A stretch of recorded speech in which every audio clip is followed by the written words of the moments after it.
mean, yeah. You like whatever you wish to speak initially. You can say that we will ask. He is ready for questions. Correct. We start writing the questions. He is ready to play the game. Okay. Anand, you have played the stars like Gary Kasparov, Karpov, Belgrade, Topolov, and then you played last two championship, world championship against Carlsen. How different he is from those stars? That is my first question. Second, I think that uh, last two championship you are not fully prepared. I think so. Either you are sort of underestimation about Carlsen. Maybe. So I want to know what exactly. Well, it's not just that one player is different from the other. Every player is different. Especially over a lifetime of playing chess, you develop a very unique style. And so each player will play is a completely different experience. As for the second question, I certainly didn't underestimate Carlsen. But I couldn't, what can I say? I couldn't win. I accept that. I'm very happy New Year to you. Last year was a bit rough for you, and going to this year, how are you preparing yourself? And you will be going to Zurich, I think, next month. So tell us a bit about your preparations for this year. Well, I will start doing some work. Obviously, some problems will become evident, and I want to sit and think about that and fix it. But there's also time constraint because Zurich with the candidates is coming, the brother is coming. So I just do the best I can in the time I have. Hopefully, I'll get a couple of weeks in total, and I will do what I can. What does chess mean to you emotionally? It means different things at different points. Clearly, it's a hobby I enjoy very much. It's also my profession. It's also sport. And it's the activity which has dominated my life. And at different moments, you feel different emotions. Anand, now these days Akhil is growing, and definitely you want to watch him every action. But how now you are managing your preparation, and definitely you want to come Chennai because he's staying there. So how you manage now these days, and what changes in came in your life? Well, you're right. Of course, I miss him a lot. But that's the way my career is.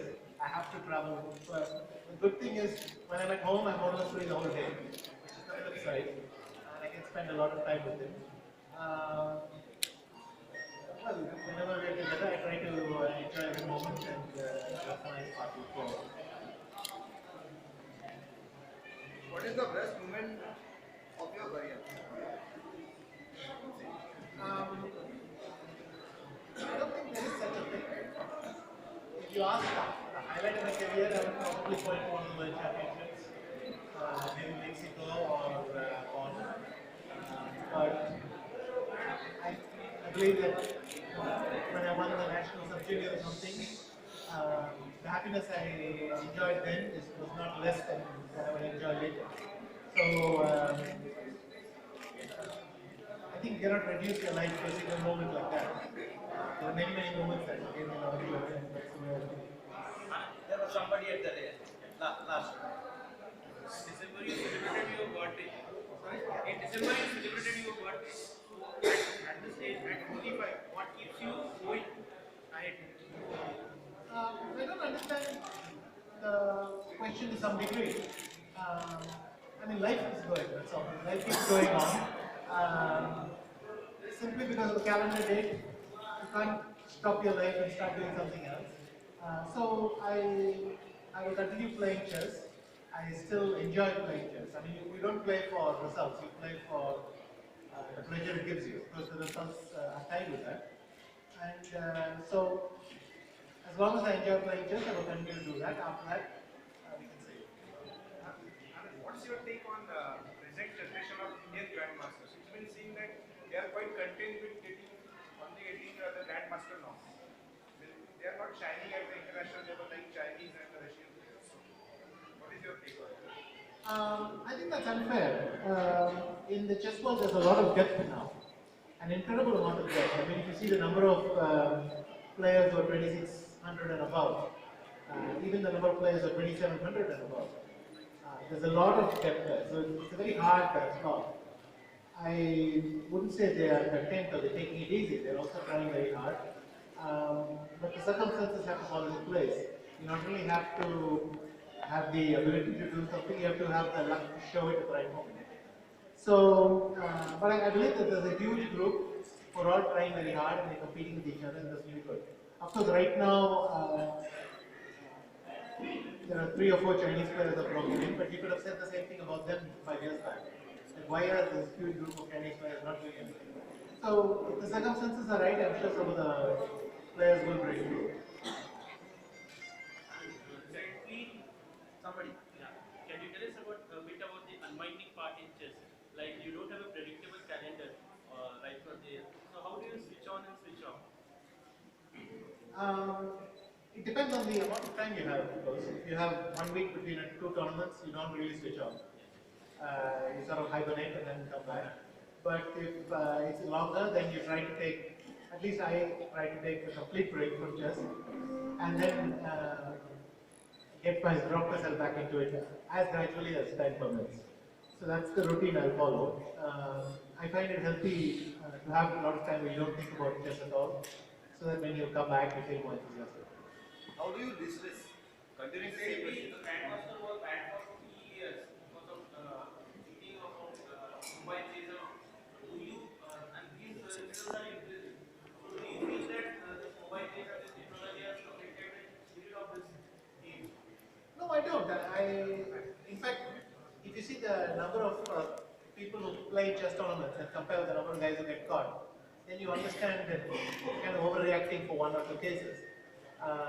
In his case, it was particularly clever that because they monitor the cell phones in the hall, he left it in the toilet and he was going to the same toilet and he got caught.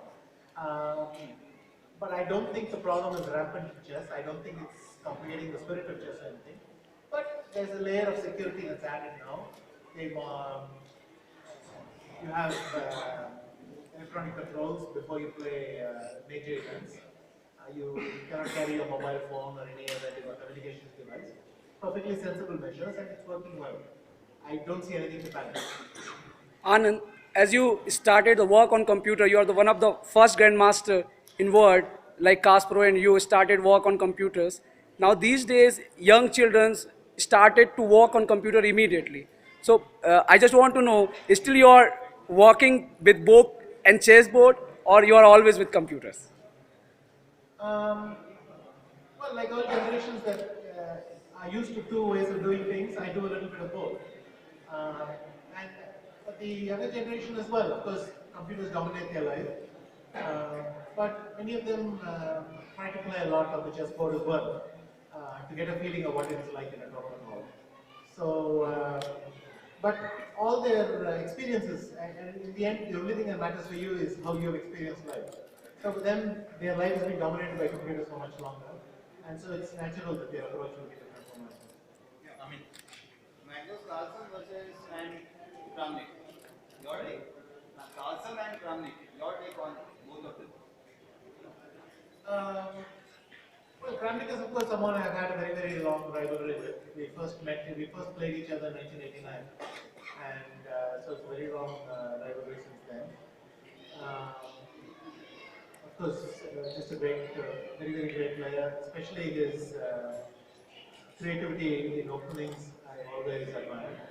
Um, Carlsen is someone I think is very, very resourceful.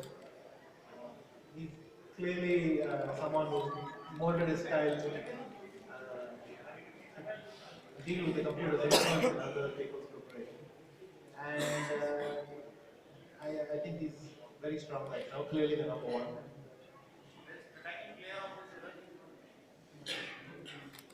Um, I don't know if you can compare it like that. You attack and you get the chance to attack. I mean, if 5 guys play the Berlin with you, you will not get a chance to attack. You will not be able to show anything. These days, it's maybe more important to have the possibility to attack rather than the ability. How do you distress? Um, I generally try to spend some time at the gym and also do some time like enjoying myself with other activities. I said, getting away from chess is a big part of each lesson. What do you think? Which is the best game of your life? The game you played against Iranian, or is there any other game? I honestly think that answer doesn't course. exist. I think that Of answer course, you doesn't have played so exist. many extraordinary games in your life. But Yes, and you can't really compare things like that. But of course, one of my favorites will easily be that game. that was your home preparation. No, it was. The funny thing is, it wasn't. If you've seen the game, you'll see that very early I wrote my preparation, but I remembered some ideas that I had seen before. Who was the most difficult year for you?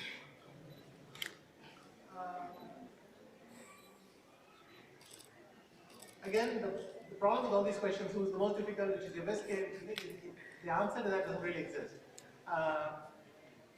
In a certain year, you will experience someone as very, very difficult. It will be very frustrating playing it, and it will take a long time to get past it. And when you finally feel you move past that problem, another problem will appear. And I think it's been that way in chess.